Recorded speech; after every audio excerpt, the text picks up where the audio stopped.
And that's what good leadership really is leaning on other people even more. And by doing that, you're creating consistency. You're building a system that allows people to feel comfortable pushing back against you. And when that happens, you're getting probably, the old adage of, one mind is great, but 10 minds is better.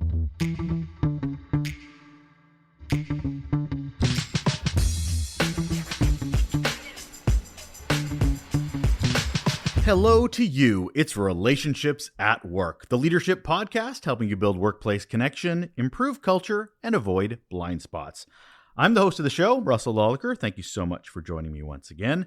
I'm a communications and leadership expert with a couple of successful decades under my belt in both those areas, and a whole heap of curiosity just like you on how we, you and me, us, collectively, can make the workplace a better place. It's time for a guest episode. Every Monday we drop one of these where we talk to a leader from around the world that is there to help us think a little differently, maybe focus on an area that we haven't thought of before, or reminding us that maybe this is an area we know about but haven't been paying attention enough to. Today is certainly something I know I've needed to pay a lot more attention to, which is around systems thinking. As leaders, as strategic leaders, I think there's a lot of benefit to understanding systems, how they can work, how they cannot work, and how to design them in a way that your teams want to use them, want to embrace them, that you want to champion, that they want to champion. And that is completely what my guest today is all about. Systems thinking and creating them, designing them in ways that your own team's like, yeah, this is the better way to do it. This is how we do it. Carl's the one that's going to talk about all this. I'm going to shut up now, and we're going to get into a conversation with him. Hold on. And on the show today, we have Karl Staib, and here is why he is awesome. He's a founder and owner of Systematic Leader, helping organizations improve workflow that drives effectiveness and tailoring their solutions to scale their business. This involves things like his magnetic systems method, which, spoilers, we're probably going to get into a little bit today. He's also the host of the Systematic Leader podcast, which I can proudly say I've been a guest on. He's the author of Bring Gratitude, Feel Joyful Again with Bite-Sized Mindset Practices. And he's been featured in Forbes, NPR, Zen Habits, and worked with some pretty great companies like Philips Global, Southwest Research Institute, and Pioneer Nation. And he is here. Hello, Karl. Thank you. I'm excited to be here. Thank you for having me. Oh, absolutely my pleasure. Yeah, methods, frameworks, processes. As a leader, we kind of have to, I don't know if we embrace them as much as we think we should or do. But we're going to get into all that, Karl, all the fun of that. But before we get into any of that, I have to ask the question I ask all of my guests, sir, which is, what is your best or worst employee experience? Oh, man. I've had so many of both. But the one that sticks out to me is the one that came right out of college. And I worked for this. Can I say a-hole on here? Is that okay? Of a boss? Asshole's fine. If you prefer to say asshole, that'd be great. Okay. Yeah. He was a huge asshole. He did not listen. He did not care about feedback. He did not have one iota of respect for people who were younger than him. And he was, I don't know, in his late 40s at the time. And so it was rough. I started out of college. I was a marketing coordinator. And one of the tasks was, hey, we're thinking about sponsoring this hockey team. Find out about it. Find out about, what they offer, from jerseys to all these different things. And so I found all this stuff out, like different types and what we could do and, how this could all work. And he asked me, he's like, well, what are the different sizes? And he was a larger guy. And I was like, I don't know. I can find out. And he looked at me and he said, I could have a monkey do a better job than this. And I was just, I'm 22 years old, completely just disheartened. From that point on, I think that was, I don't know, maybe 6 weeks in, and I just gave up. And I ended up working there for over a year. And it was a terrible experience, one that I learned from and one that really helped shape me as a leader. So there's a lot of gratitude in that, but also a lot of pain, but I've been able to work through it. So that's good. I mean, no matter how many times I ask this question, it always seems to be in those formative years for a lot of people who are getting those first time leaders, those people that hire young people basically because they can lord power over them a little bit more. They don't get as much pushback because when you're in your late teens, early 20s, you don't know what you don't know. You are not as confident. You don't have wealth of experience. So of course you're easier to be bullied. How many restaurant stories have I heard? How many, that just sort of that first, but it's so formative because I mean, I'm guessing that was a few years ago, Karl, and it's still like the top of mind thing that popped into your brain. Yeah. Yeah. It's terrible. It's a terrible way to run a company. It's a terrible way to treat other people. But the people that I have worked for, the people that have treated me well, that supported me, cared about what I thought, encouraged me, it made that much better. So, kind of the Star Wars analogy, the light and darkness inside of all of us. I think he had a lot of anger inside of him, a lot of resentment, and like Yoda said, darkness, pain leads to anger leads to pain, and then pain leads to the dark side. I totally butchered it, but you get the point. And it's true, and I think that to me has helped me become more empathetic. I've forgiven him. I have no ounce of anger towards the man. In fact, it probably helped me in a lot of ways. I'm like, there's no anger, there's no animosity, but the drop of a hat, I'm going to compare him to a Sith Lord. I'm like, nicely played, nicely played. I hear your nerdery and I get it, but let's move on from that. Let's move on from that. And thank you for sharing that story. I really appreciate it. It's one of those things that we still have to come to grips with. And I think gratitude is a really great way to come to terms with it. But unfortunately, we don't have the emotional tools till we kind of later in life to even be able to handle some of those traumas that we've had earlier in some of our professional careers. We're going to talk about systems today. We're going to talk about systems that we can design to actually people want to use. But before we get into that, I kind of like to dial it back a bit and define what the hell we're even talking about. So Karl, from your perspective, since this is your bread and butter, this is the world you live in, how do you even define what a system is? Systems are the steps you put in place for the things that you care about and that you want to support. So if you care about exercise, you are going to find ways to make time for it. If you care about money, you are going to study other, Warren Buffett, or Charlie Munger, whatever it is, you're going to find that time. And so what you're doing is you're making sure that you're doing the things that support your goals, your values. And the more that you do that, be it as a leader, be it as an individual contributor, the more you get to where you want to go. Now, not all of us are good at those things. And so that's where really having somebody, help you, right? If you're young and you're in college and you come out and you don't know how to process email, you don't know how to use AI in the workplace, you might know how to use it for writing a paper. You don't know the intricacies of how to apply something like that in your current role. And so all these things are systems that we build up, especially the formative years of working is that, 20 to 30, we are doing these things and we're building these habits. And then as leaders, usually probably in our 30s and beyond, depending on, the type of person or the role that you crave or go after. And so what you're doing then is you are setting up these habits and you're supporting them with the things that you do. So for example, one of my core values is gratitude.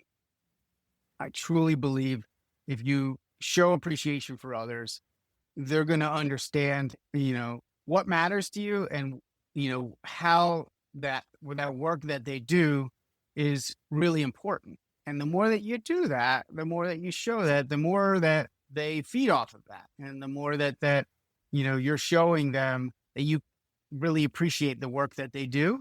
And if you can do that regularly and consistently, they're going to they're going to work harder for you. They're going to do better work for you. They're going to be more open to your ideas, and hopefully you're open to their ideas, right? And so that to me is really the importance of building systems that support everything that you want to accomplish. You bounced between the word habits and systems a little bit when you were talking there.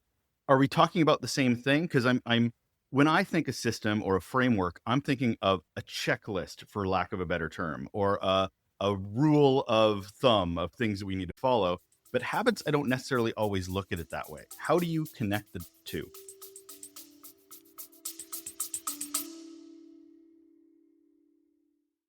Hey, if you're enjoying the insights from our guests, you'll love our Raw Notes newsletter. It's packed with guest takeaways, the resources that inspire them, and my own tips on how we as leaders can be better humans for the humans that we're responsible for. Go to relationshipsatworkshow.com and subscribe now and help the workplace be more human.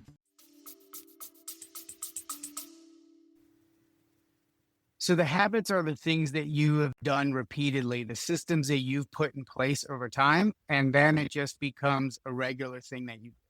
So for example, you might put a system in place to check in with your employees, right? You might say, every week I'm going to check in and find out what's going on. It might be a one-on-one, it might be a Slack message. Everybody's different. Everybody is a different system. And the idea then is you are showing them that you care about their work, you care about them. And what you're then doing is you're building that habit. And over time, that becomes how you communicate with your team. So these systems become habits over time. And the more that you do them, the more that you get that feedback of this is working. Like some bosses love one-on-ones and some bosses hate them.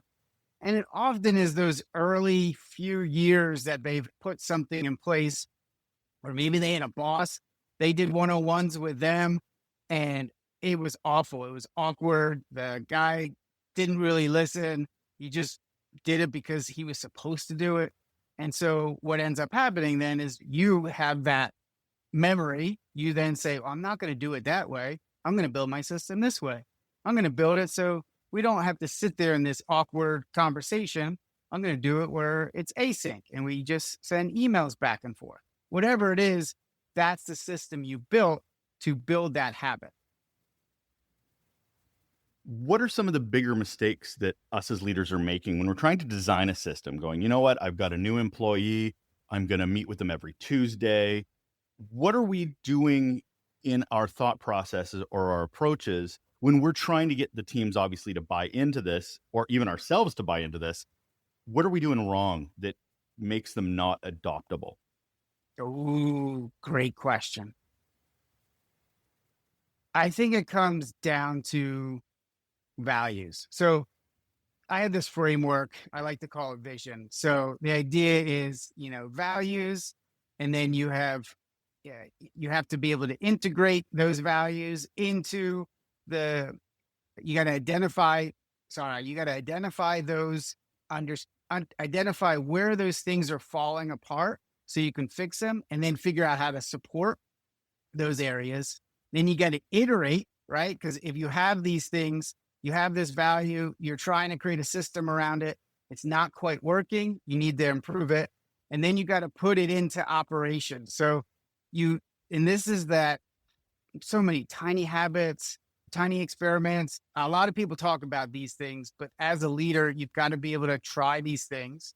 And then you have to be nimble and say, okay, if we try these things now, after 6 months, I don't want this to be the end all be all. This is how we do things. Then you constantly have a way to review and improve that system as a whole. And that to me is what great design is when you design a system. So it's values, identify, support, iterative, operational, and nimble. Of course, you have a process to implement processes. I like it. Why wouldn't you? That makes a lot of sense. When I was introducing you, we were talking, or I mentioned this magnetic approach to magnetic method. how would you define magnetic when it comes to any process? Like that attraction, I'm assuming, is the approach to a process. So how do you explain that? Yeah. So I think we are all drawn to things that make sense to us. So if I tell you that on Fridays, Russell, I want you to send me a report, what you're working on, what's working well for you, what's not, and what are you trying to improve upon? What is a tiny experiment you have put in place to improve in this area? And I want this report every Friday. Now, if my values are, I'm consistent and I take this information and I learn what's going on with you and I use it in a way that helps me coach you, use it in a way that helps me improve your career, helps me improve our goals as a company, then it all makes sense. But a lot of times what happens is those things fall flat, and you fall flat because the value that you have of consistency is not necessarily high up on your list because, you're a bit of an artist. You're a bit of a, rogue type of boss, and you like shooting from the hip. Nothing wrong with that. But this is the key: self-awareness. When you understand that and you understand what you're trying to accomplish, you can then create systems to support you. So if you do shooting from the hip a little bit, you have to be self-aware about that. And then you also have to have team members that are willing to push back against you.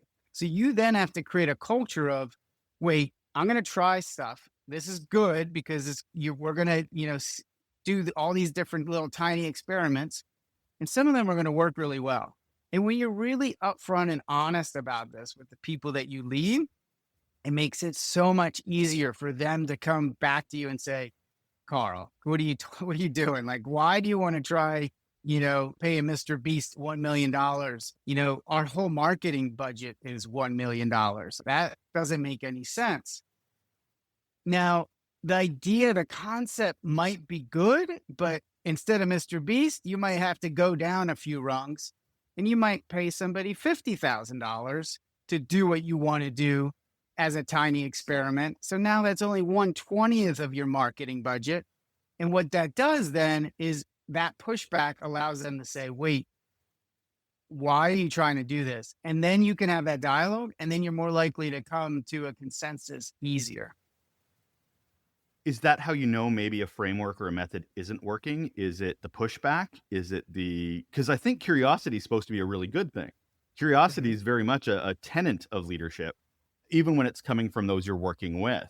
So how do you know the method is maybe, and I'm going to use my magnetic, lean in that a little bit, it's repelling more than maybe attracting?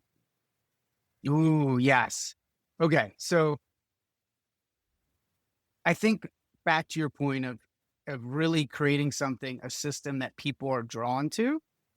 Now, if I shoot from the hip, I tell everybody, but please give me pushback. I really want to understand your point of view. What are you seeing and why? But then when you give me that pushback and all I do is say, no, that's dumb, right? And I shoot it down. Eventually, my explanation or me saying this value of, I care about feedback. I understand that I like to shoot from the hip, but I want you to push back against me. And then I don't actually follow through on that. And that's why values is so important, because you actually then have to really understand that greater whole.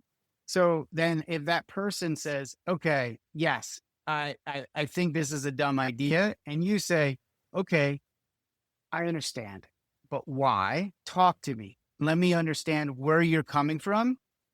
What happens then is that person's like, oh, he's actually listening to me. So you're reinforcing, and this is the magnetic part. You're reinforcing the positive behavior that you're looking for through those values. And this is not easy, right? Because a lot of us, we get to a certain position, we always, old adage of we get promoted to the place where we're incompetent. We rise to the level of our incompetence, I think is the term. We rise to the level of our incompetent, right? And the idea then is you have to then be willing to lean on other people even more. And that's what good leadership really is leaning on other people even more. And by doing that, you're creating consistency. You're building a system that allows people to feel comfortable pushing back against you. And when that happens, you're getting probably, the old adage of, one mind is great, but 10 minds is better. But yes, at some point you have to make a decision.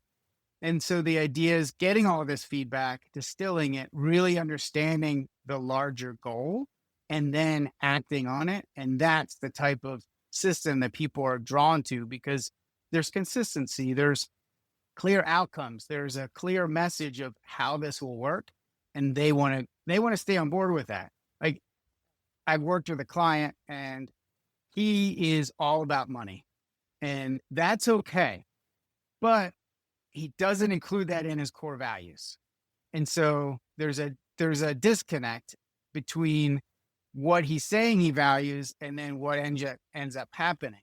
And there's nothing wrong with that because the company he took over was failing, and he needed the company to really focus on money. So then the idea is start to shift those core values, because if those old core values weren't working, you then have to shift them to help align with where you're going in this current environment. I love how much you're focusing on. There's a lot of principles to my podcast around when it comes to good leadership: self-awareness, situational awareness, and communication. And you're hitting on all of them. And I really want to dive into the leadership part of it, of the designer. I mean, even if you're bringing in an existing system, there needs to be some work, I believe, as the leader, that even you have to understand yourself well. You have to be able to connect with others. But again, that's all self-work of to be able to introduce these things, which you're touching on quite a bit. So I guess that raises the question for me is, as a leader, I bring my own biases. I bring my own thoughts and what I think works best. How do I check that at the door when I'm designing a system that I want others to use, when I'm thinking here going, well, I know it works for me, so why isn't it working for you? Because I designed it at my last company I worked at. It worked great for them. I don't understand why you guys don't get it. So what do we do, and how can we approach that to sort of mitigate it? Yeah. And I that phrase, checking it at the door, right? It's almost like checking your ego at the door. And I think that's a very important point. Now, I will say ego has been vilified. Ryan Holiday's book, Ego is the Enemy. I disagree with that. I think if you are out in the workforce and you're doing things, you need to have ego. Otherwise, if you're completely like, it really doesn't matter. Whatever you do is going to be cool. In the grand scheme of things, we're on this earth, humans have only been on this earth for, what is it, like the sticker width? If you go from the Empire State Building all the way to the top and you place a sticker on top of that little thing, that's how long humans have been here. But in the smaller micro part of a life, 80 years or even a career, 40, 50 years, could be longer the older we get, it does matter. And we have certain ways things should be done. And this is hard because we can't just be like, oh, you can come into work whenever and you're late on that project. There has to be some rules and standards that apply. And part of that comes from, the ego of knowing that you've done great work in the past. Now, it's not about letting that ego take over. And so I like to think of that, ego and I've done a lot of, listening to spiritual teachers, and it's like that voice in your head, right? And some people, the angel and the devil, right? Everybody has different perceptions, but basically that voice in our head that tells us, you know what, this is important. Now, the key part here is not to let the ego dictate. It's to listen, to understand you have great thoughts, they have great thoughts, and it's trying to combine and fuse them together. And you're trying to really listen and do it from a place of values versus ego.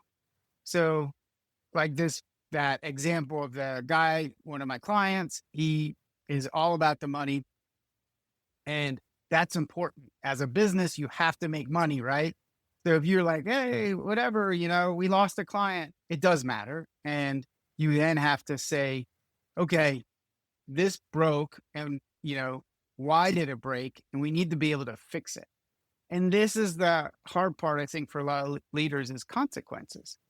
If something, if something doesn't happen the way that you want it to happen, there has to be consequences. It might just be, we're going to sit down and we're going to figure this out together, and we're going to figure out what really happened, and not point fingers, but say, we're going to learn from this. We're going to grow from this, and we're not going to make the same mistake again. If we do make the same mistake again, then we have to have some consequences. We have to say, you know what? Is this really for you? Is this role really for you? And it might not be. They might fit somewhere else in the company, or they might need to leave. But then the idea is people understand if they don't perform and they don't do these things that are necessary, then they're going to lose that job, or then they're going to, be sent to another department where they might thrive. Who knows? But then the idea then is, okay, you check that ego at the door, and you're still there. You're going back to the door and being like, okay, yeah, Tom made a great point, but I don't really agree with Mary. Then you say, okay, what can we do? What is the consensus? And I like to talk about agreeing and committing. Eventually, you can't agree to disagree, right? If everybody agrees to disagree, you're not going to be able to make that decision and then move forward with confidence. And I think that's why ego is important, because you have to have that confidence of, okay, I don't know. I have 62% of the information. I just made that number up, but I'm just saying, you don't have no one ever has 100%. If you make a business decision and you're like, we're going to do this type of ad, or you're going to invest in this person over this other person.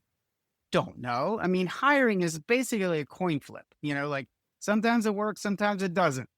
And so you have to then say, okay, but what did we learn from this? And how can we build a system to improve upon it next time?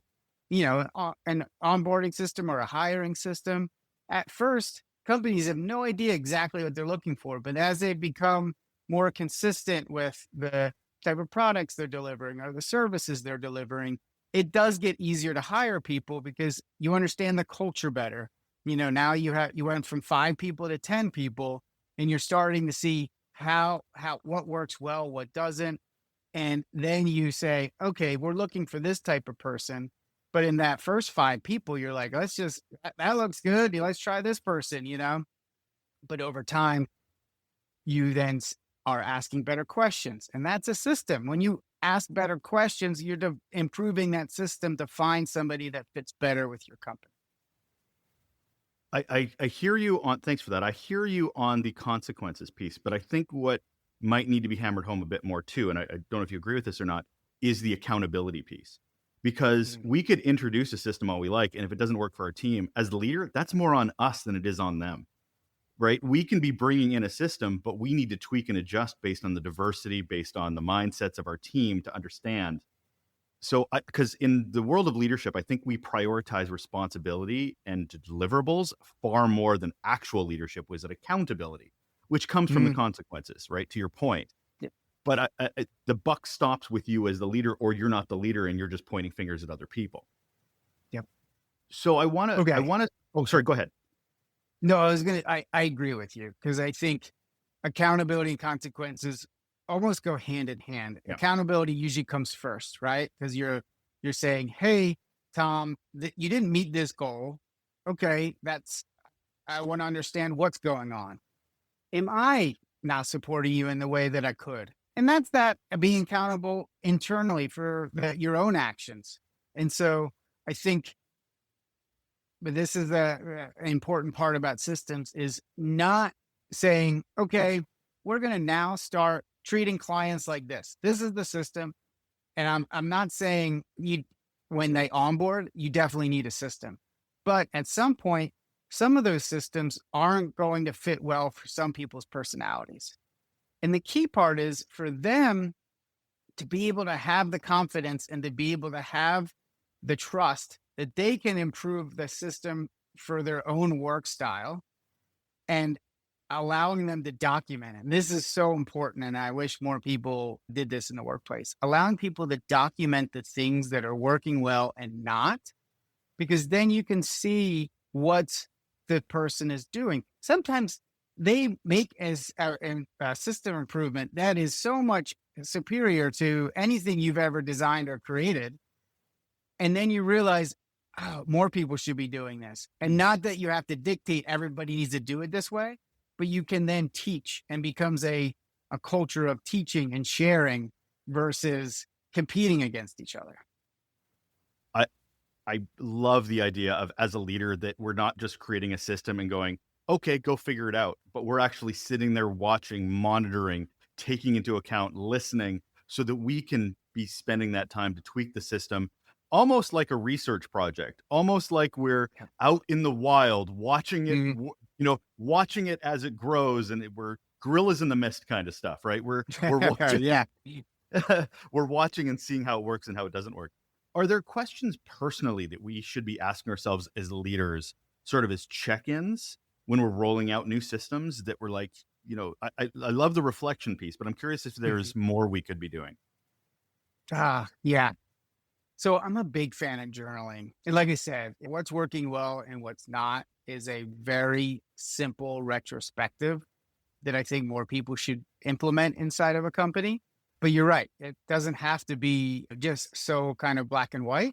There's nuances to it all. Another thing that I think can work really well is, what do I really need to do next? Because I don't think we talk about priorities enough in the workplace either. Often we're going and we're juggling, 6 different things. And sometimes we drop something, but that thing that you dropped, and now you're focusing on this other area, that other thing should have been picked back up, because that was the top priority for the organization. And it can come from, it doesn't have to be, just business related. It can be, just, part of the government work too, or it can be, nonprofits. But the idea is, this person really understands what's most important and what's driving the value. And that, to me, is having those type of conversations and understanding, like, okay, what's your thought process? I love the idea of curiosity, because if you come back to that and say, hey, Tom, I saw that you started working on these things, and, I like that. I think that's important, but how come you dropped this other thing, and how come you didn't, pick it back up? And you're understanding the thought process they're doing, the decision-making that they made. And then you can help them, because that's the key part, is you don't want to just get angry at them, because and this is where I think just the very small mindset shift of positive intent. Tom probably was trying his best. He did not know that this thing was this important. And that's why communication often falls flat. And that, to me, is such a big part of system, is having that communication system that works. Constantly talking about priorities. I like to tell leaders, telling stories is one of the best ways to really drive point home. If I just tell you again and again, Russell, we have to focus on, driving value for our customers, focus on driving value for customers. It's so nebulous that you almost don't know how to handle that.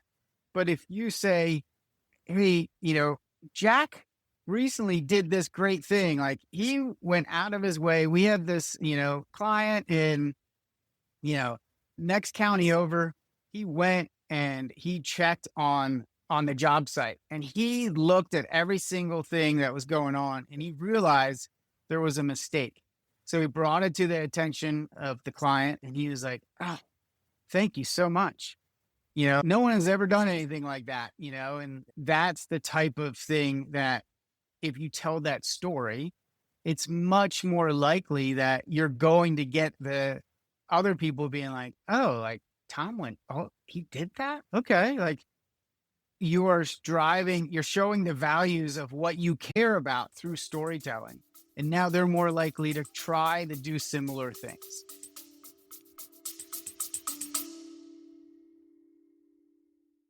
Want more from our conversations on the show? Subscribe to the Raw Notes newsletter. It's where I share top takeaways from our guests, the resources that fuel their success, and my personal insights on how we as leaders can be more human. And we need more human. Go to relationshipsatworkshow.com and sign up today to keep your leadership journey on the right path.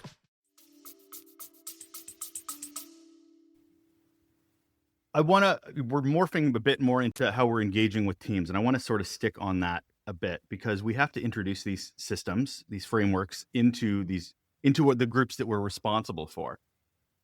When do you start noticing that a system's working or not working? Like what are those first signals, green flags, beige flags, red flags, where you're going, I don't know if this is going to work, or you know what, it's doing exactly what I want to do. Is there a first indications we should be paying attention to? Yeah, I love this topic because I love the idea of leading indicators and lagging indicators.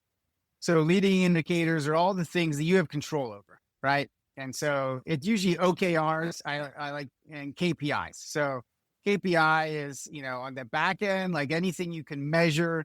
Are we creating enough widgets? Are we, are we meeting our sales goals or whatever it is, right? And then the OKRs are the leading indicators, are the things that inputs, the things that the systems you put in place to get the hopefully meet the KPIs on the back end. And I think often we start with the KPIs. Well, this is broken and we got to fix this. And it's, almost like we start spinning our wheels instead of thinking, okay, well, what have we done to get these results? And what are the systems that we have in place? So, and this is a very simple but hard to do because this is something that a lot of people, we get caught up in focusing on other things. But if you go back to leading indicators, okay, we're not getting enough sales. So what are we doing? And, what is the client relationship that we're doing? What is that step-by-step process? And when you systematically map that out, you start to see where the friction points happen. And and if you have a larger team, you can see some people do things well in certain areas and some people don't. And so when you look at how all these things fit together and you start to say, oh, okay, we're really good at starting these conversations, but we're terrible at follow-up. Some people follow up every 2-3 weeks. Like, we need to push this up. We need to do a better job of following up. And same thing with, client or customer experience, right? Like they're onboarded and it's almost, okay, let's go get more customers now. And you really forget all the systems that have been put in place years ago, helping them onboard and helping them understand how to use the product or whatever it is, has not really been updated or has not been improved. And like, you start to see, oh, like referrals have dropped. Well, that's a KPI, but the leading indicators, well, are we creating a great experience that allows the customer to actually want to refer us?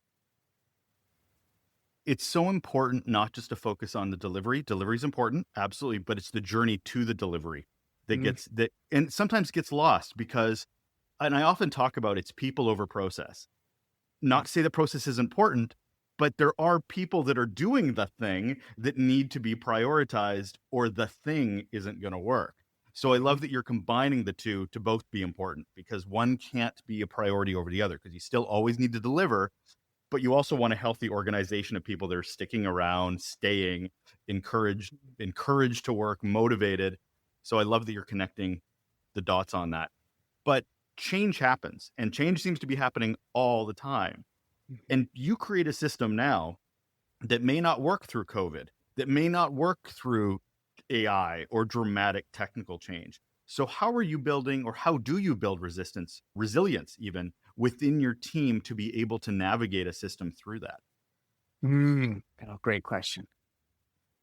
I think it's really important to talk about Kaizen, and not just from a manufacturing perspective. Kaizen is the concept of constant improvement. I think Peter Drucker brought it over to Japan because no one really cared about what he was talking about here in the United States. So he's, oh, I'll go to Japan and see what they think. And they loved it. And so Toyota picked this baton up and ran with it. So the key part of all of this is we are creative creatures.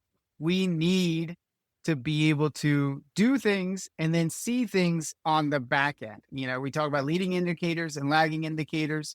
Well, a simple thing is if you allow somebody to make an adjustment and it goes well and you praise them, they're going to be like, oh, I need to make more adjustments. Now, some adjustments won't work. And this is the key part back to that, the type of boss you want to be. And, this to me is why I think all leaders should write down their core values. If that should be one of the key takeaways, I think, is from this interview is as a leader, write down your core values, share those core values, but make sure when you're building systems, they're designed around your core values. So you're living them and breathing them and showing people them. Okay. But the idea here is to really understand what motivates people. And to me, it's a big part of that's creativity. If we get into a rut or we do things the way we've always done them, we get bored, we get complacent. So for me, I find doing little team workshops. Like I had a client and what we did is it was about 15, 16 people. And what we did, we put in a quarterly process where we do workshops with different people from different departments. And we do that every quarter. And then we would have them say, okay, what are you working on? What's where the friction areas? What's going on? And one of the things that came out of that was they found out that marketing was like trying to, send out emails. They had all these things and they was so manual. But the guy from IT was like, oh, I would automate that. And this is what I would do. And they're like, holy shit, that saved us I think it was like 8 hours a week or even more than that. I can't, was it 12 hours? But it was because you're getting this creativity and you're getting these things, these perspectives from different people in the organization, and you're creating a relationship. So now it's going to be easier to go to each other and say, hey, I'm working on this. What would you do here? And you're there to support each other. And so what's funny is they started doing it every month after that because every quarter wasn't fast enough. And that's the key part of Kaizen is iterating and finding these things and trying these tiny experiments. Like, okay, let's try automating one part of this marketing loop, because at first they didn't want to say, okay, yes, sweep it across all the things that we do, that didn't make sense. So it's like tiny little experiment. They send out emails. Okay, let's automate it, and then they started using AI to help generate some of the content. And then there was an approval process. And then before it went out, it was much more automated and saved them a ton of time. And they're getting a better response from their customers. And so it's things like that if you allow people to work with each other, this is to me is why, as solo entrepreneurs, we need other people. We either need to hire them to help us as like employees or hire coaches. Because when you do, you're getting that other perspective. You're finding different ways of coming up with solutions that your brain just can't. And that's the thing. It takes a village, right? And we need to encourage leaders to do more of that stuff. You segued really well into the villages comment, because I want to pull back quite a bit to the larger of an organization. Because as much as I talk about, people say we have a culture. I'm like, no, you don't. You have 17,000 cultures. An organization has a lot of subcultures. But I'm kind of thinking the same way when it comes to systems. So organizations may have a couple systems, but it seems every team has their own systems because every leader is different, quality-wise, experience-wise. So when you look at an organization coming from a systems expertise, should it be that way? because you've been talking about consistency a lot, but we're looking at an organization that may have, well, that business unit does it that way, that business unit does it that way, but the whole organization does it this way. And they could be bumping up against each other. They may not work so well against each other. What is the ideal situation in an organization as a whole? Yeah, you are never going to reduce. There's no company that'll be frictionless. Communication problems will exist today and they will exist 500 years from now. It is the nature of humans. We say something and we think we're saying it a certain way, but the person on the other end has a ton of their own, history and their own, a boss that, said things a certain way and triggers them. And then they're like, why did he say it like that? So the idea is, as much as possible, to create those communication systems that allow people to share ideas and open up and see things from different perspectives. And the key part to me, coming back to values, is really staying core to the values that you've developed as a team and as an organization. And I truly believe, director and their team of 6 people should have different values because they're supporting a different part of the company than, somebody in IT or maybe somebody in marketing or whatever it is. And so if you have those different type of values, then it still needs to align. This is the key part, is you can't just be like, well, we'll do whatever we want to do. And there's probably a lot of teams like that, and maybe they get stuff done, but it often creates a lot of conflict. So it has to be in line.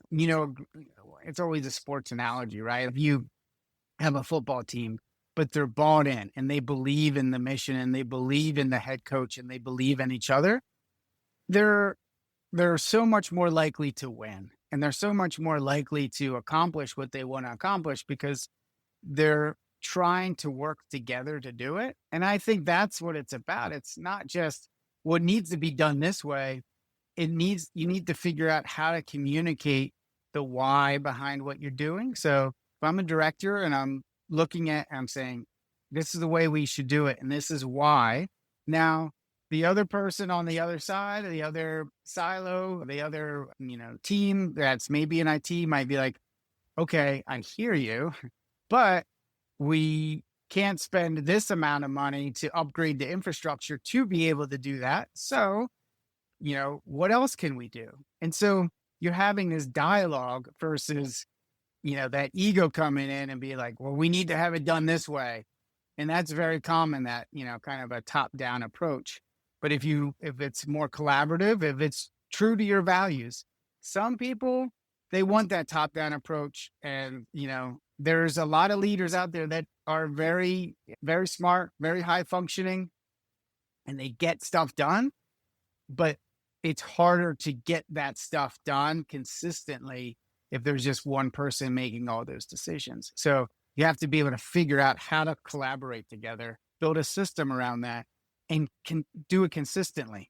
So I recently did a workshop for a company. It was a bunch of executives, and we basically talked about the communication systems internally. We found all these different friction points. And then there was a share out. And what you could see is everybody's like, oh, I didn't realize that was happening. It brought awareness to these things. And when you bring all these executives together, there's a common goal of, yes, we need to create a better experience for our customers. Okay, we can't do all these things that are broken, but what's the top priority? What's the one that's going to give us the best bang for our buck? Is it a matter of, I'm hearing you talk about values, I'm hearing you talking about priorities. Is that sort of the path to standardization while being open to flexibility when it comes to systems? Is that what I'm hearing? Yes, and I don't think, and this is the hard part, I think, for people, is saying standardization is the end all be all, right? Yes, there needs to be standards there. And this comes back almost to accountability as well, right? If I'm sending out emails and there's just typos all over it, that's not to the level of what should be done within the company, right? There needs to be standards for that.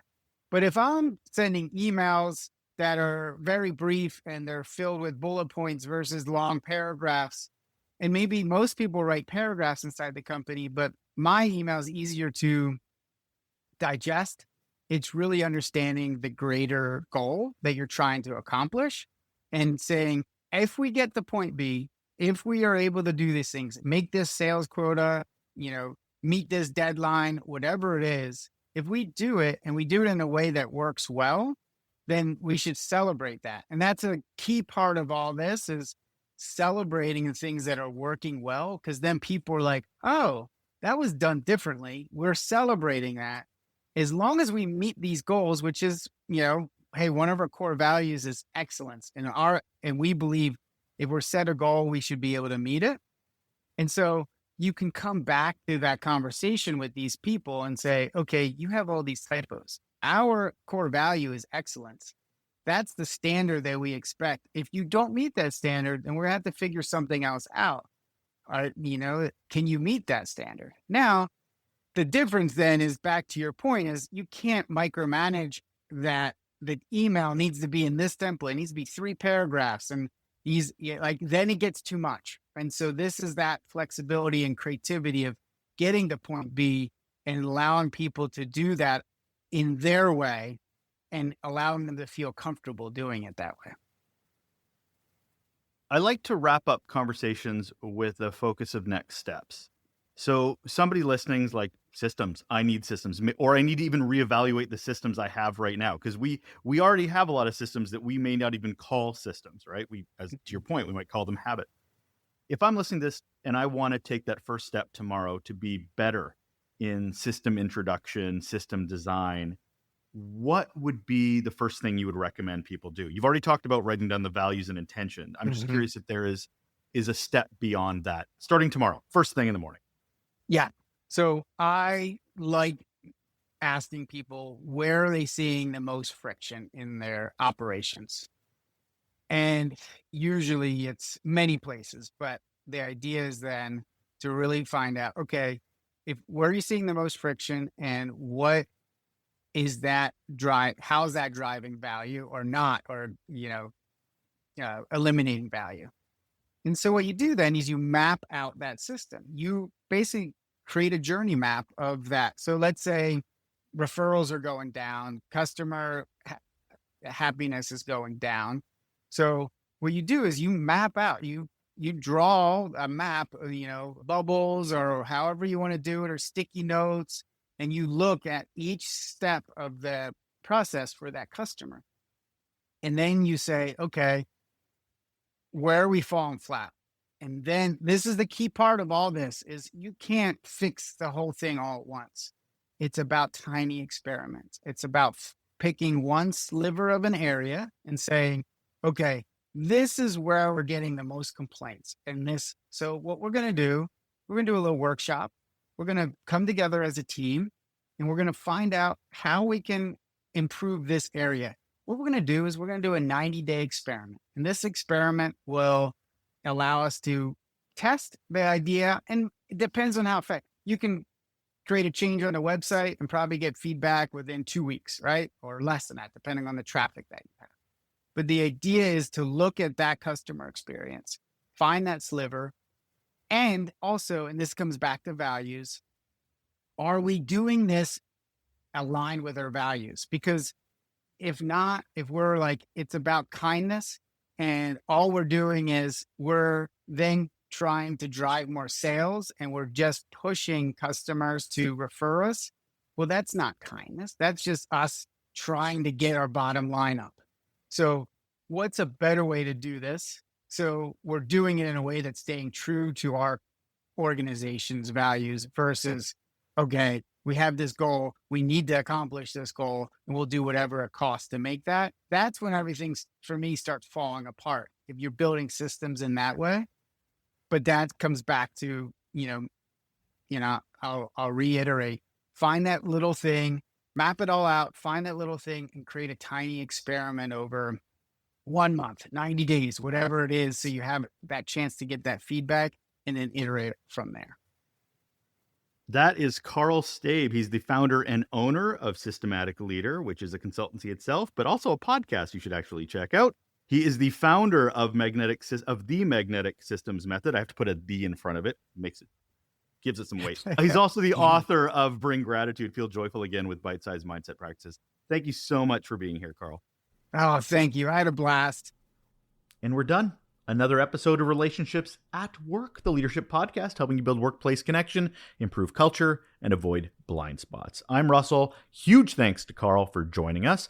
Hopefully his way of thinking, his way of approaching systems and to, champion, integrate, work with your teams around them has resonated with you, maybe given you some fresh ideas. You don't have to reinvent the wheel tomorrow, but maybe it's a first step in the right direction of helping you, think a little differently when it comes to systems and your team. Okay, I will put a pin in it there. Love that you're spending time with me and my guests. You know what? If you ever have a question, suggestion, recommendation, kudos, I do like those as well. Kudos are great. Reach out, email me, hello@russellolacher.com. That's hello@russellolacher.com. I would love to hear from you because we're in this together. We're all trying to learn. We're all trying to get better at leadership. All right, take care of yourself and hopefully talk to you soon.